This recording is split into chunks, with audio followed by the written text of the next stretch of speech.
नमस्कार दोस्तों, मैं हूं अंकित मजूमदार और मैं एक स्टोरी टेलर हूं। आज आपको जो मैं कहानी सुनाने वाला हूं वो कहानी है एक्ट ऑफ काइंडनेस के ऊपर। काइंडनेस जो कि एक यूनिवर्सल वैल्यू है और ये वैल्यू जो है वो हर किसी के अंदर होती है और कहीं ना कहीं हर किसी का मतलब इंसानों के अंदर भी होती है। आप बाकी जो भी भगवान की क्रिएचर्स हैं उनके अंदर ही वैल्यू होती है और ये कोई भी इंसान किसी को भी या कोई भी किसी के प्रति ये वैल्यू दिखा सकता है। एक्ट ऑफ काइंडनेस, लेकिन क्या आपने सुना है कि एक्ट ऑफ काइंडनेस क्या किसी देश का कल्चर बन सकता है? क्या वो कल्चर उस देश का नाम रोशन कर सकता है? और आज की जो कहानी मैं सुनाने वाला हूँ वो उसी के ऊपर है कि कैसे एक्ट ऑफ काइंडनेस, ये जो वैल्यू है वो कैसे किसी देश का कल्चर बना सकता है, उस देश का नाम रोशन कर सकता है। तो दोस्तों, मैंने 5 देशों के ऊपर पढ़ाई करी। एक है Singapore, south Africa, Japan, Italy और ईरान के ऊपर।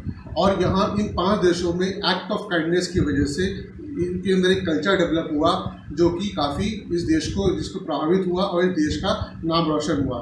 जैसे कि साउथ अफ्रीका में उबुंटू नाम का एक ये है वैल्यू है। वैसे ही आपका ईरान में वॉल ऑफ काइंडनेस है, ये 2015 में हुआ था।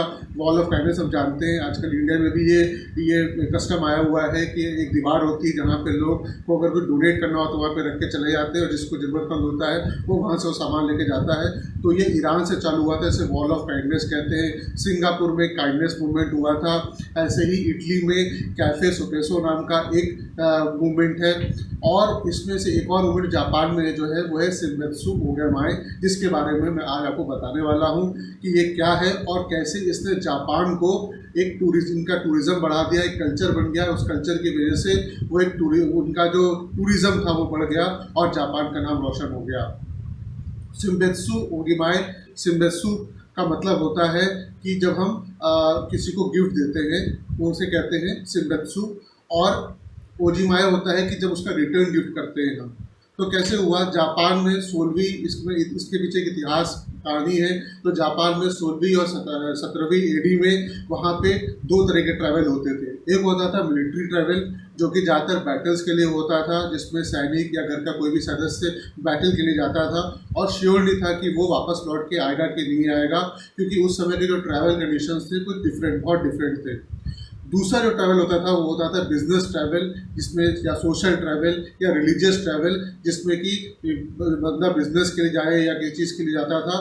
और इन दोनों ही ट्रैवल्स में जो लोग जाते थे, जो बंदा जाता था उनके लिए काफ़ी अनसेफ होता था, क्योंकि वो जब अकेले जाते थे तो वहाँ पे या तो उनको डाकू बीच में घेर लेते थे और वहाँ के जो विलेजर्स थे वो स्ट्रेंजर्स को बहुत डिसलाइक करते थे।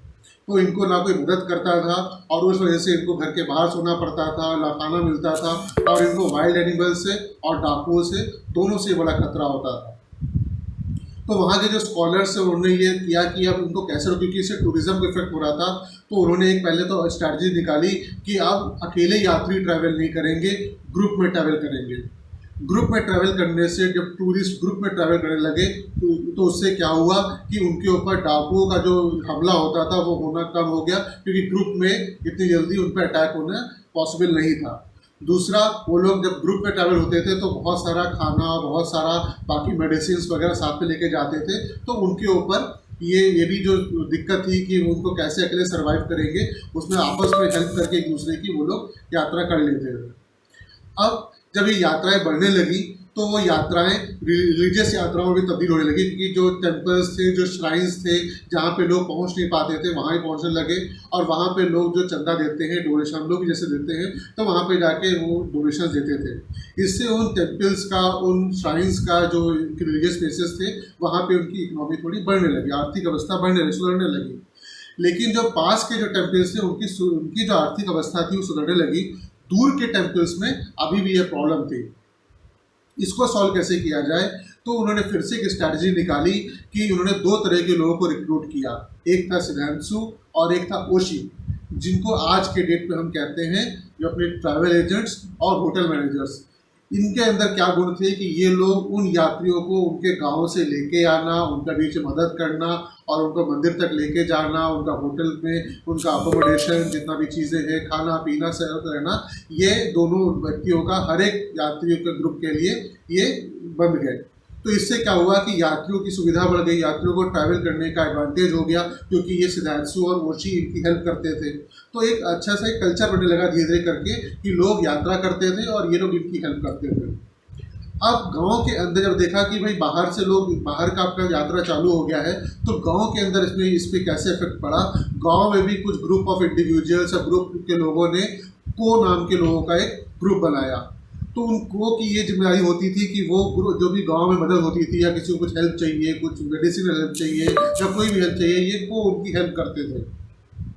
तो धीरे धीरे जैसे ये टूरिस्ट बढ़ने लगा, टूरिज्म बढ़ने लगा, तो हम जानते हैं जब कोई भी चीज़ बढ़ती है तो वो पहले अपर क्लास में रहती है, फिर वो मिडिल क्लास में जाती है और फिर धीरे धीरे वो लोअर क्लास तक चली जाती है। तो जब लोअर क्लास तक ये चीज़ टूरिज्म बढ़ने लगा, अब लोअर क्लास के लोगों के अंदर जो है उनके पास इतनी मॉनिटरी ताकत तो होती नहीं है, तो उन्होंने सोचा कि हम सब तो ट्रैवल नहीं कर सकते हैं, लेकिन हमारा जो गाँव का जो को है वो बंदा जो है वो तो जा सकता है। तो इन लोगों ने क्या किया, जो भी पैसे लोग इकट्ठा करते थे, हर गांव से 2-3 को ये लोग वो पैसे देते थे, जिसको हम कहते हैं सिंदत्सु। वो पैसे देते थे और उनको बोलते थे कि हम तो नहीं जा पा रहे हैं, आप हमारी जगह, आप हमारा ये पैसा जाके वहाँ पे डोनेट कर दीजिए। और इसके बदले वहाँ पे होता था, जैसे आज हम लोग क्या करते हैं, हम लोग जब कहीं भी घूमने जाते हैं तो हम लोग वहाँ से अपने फैमिली के लिए या गांव के लिए या फ्रेंड्स के लिए हम लोग छोटे छोटे गिफ्ट लाते हैं। तो ये जो सिंदत्सु, ये जो पैसा वो देते थे चैरिटी के लिए या डोनेशन के लिए, बदले में इस को वापस आते वक्त उनके लिए छोटे छोटे कुछ ना कुछ गिफ्ट लेके आना पड़ता था। तो उसे कहते थे ओजीमाई। तो अब क्या हुआ कि जब ये प्रथा चालू हो गई, जब ये ट्रेडिशन चालू हुआ, तो वहाँ पे एक सबसे अच्छी चीज़ हुई कि वहाँ पे ह्यूमन रिलेशनशिप डेवलप होने चालू हो गए, ह्यूमन बॉन्डिंग चालू हो गई। क्योंकि जिस गांव से वो जाता था, उस गांव के लोगों के जो फैमिली मेम्बर्स थे, उस को अपना फैमिली मेम्बर समझने लगे थे। तो जो भी तकलीफ़ें वो उनकी ये मान्यता थी कि अगर जितनी तकलीफ़ें वो इस ट्रैवलिंग में करेगा, अगर उतनी तकलीफ़ें हम घर के अंदर वैसे हम लोग उपवास रखें, या हम लोग जो है ना नहाएं, या हम लोग जो है खाना कम खाएं, तो वो जो तकलीफ़ें वो जो वहाँ झेलेगा, अगर हम वैसी तकलीफ़ें यहाँ पे घर में झेलते हैं तो उस को बहुत आसानी होगी, ऐसी उनकी मान्यता थी। तो एक क्या हुआ था कि इनके बीच में एक ह्यूमन रिलेशनशिप का एक बॉन्डिंग बढ़ गया था। आप जैसे देख रहे हैं कि कहाँ से हमें चालू किया, एक्ट ऑफ काइंडनेस से चालू किया था, और वो चालू होते होते human relationship, inter relationship, family, village और एक बॉन्डिंग में जुड़ गया। और धीरे धीरे करके जब ये सिंबेत्सु ओजीमाई बॉन्डिंग जब होने लगी, मजबूत हो गई, तो उस वजह से क्या हुआ, टूरिज्म, जापान का टूरिज्म बहुत ज़्यादा बढ़ गया। हम आज भी देखते हैं कि हम देखते हैं कि जापानीज़ लोग टूर करने आते हैं, ऐसा होता है। तो ये इसलिए बढ़ गया क्योंकि इस सिंबेत्सु ओजीमाई की वजह से। तो और अभी आज तक ये प्रथा चालू है।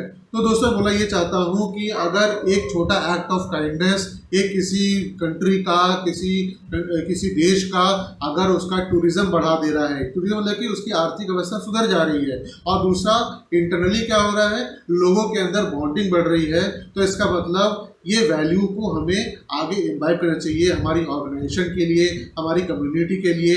आप फैमिली में ये कर सकते हैं। तो एक्ट ऑफ काइंडनेस का ये सिंबेत्सु और ओजीमाई की जो ये रिलेशनशिप है, ये जो स्टोरी है, वो इसलिए है कि कैसे हम अगर हमें किसी को बताना हो, किसी को समझाना हो कि कैसे एक एक्ट ऑफ काइंडनेस किसी ऑर्गेनाइजेशन को हेल्प कर सकता है या किसी कम्युनिटी को हेल्प कर सकता है, उसके लिए कहानी आप सुना सकते हैं। मैं आपके साथ और कहानियों के साथ आता रहूँगा। Stay connected. Thank you.